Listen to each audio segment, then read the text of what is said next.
What's up, what's up? Good morning. This is your Jensen Food Vlogger aka Pablo Escobar again. Boses Anyero. Walay atik kay automatic.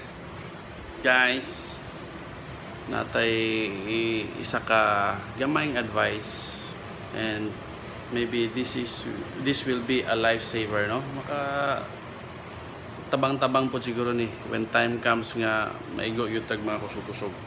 So advice ako guys kay makita ninyo ni kay sige naman yung linog, so di na gyud nato madinay nga galihok na gyud ang ato ang mga tectonic plates, no? Mao na di sa ka reason nga nang nagalinog kay duha na lang reason volcanic o tectonic movement, no?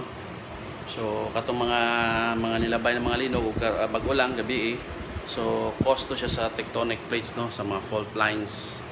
So mo niya mong precautions guys na gihimo.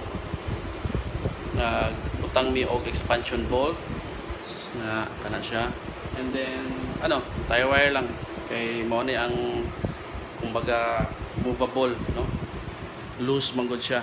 So same pod sa fridge, may butangan pod namo ani tawag ani expansion bolt, no. Papalit ra na ninyo sa mga hardware. So tapos i-kuha na mo, i-secure na mo og tire wire kanang possible siya mga matumba bitaw kani gani guys. Natumba ni dati pero dili man kay kuha ni siya kay mubo ra man buak. So kani mga bugat-bugat lang gyud akong gi-secure mo ni kwarto sa akong mama. So mo ni guys, so na expansion bolt, no, i-secure na mo ang iyahang kani kay basig matumba ni siya kay na expansion bolt kani siya, naka-secure ni siya sa tire wire.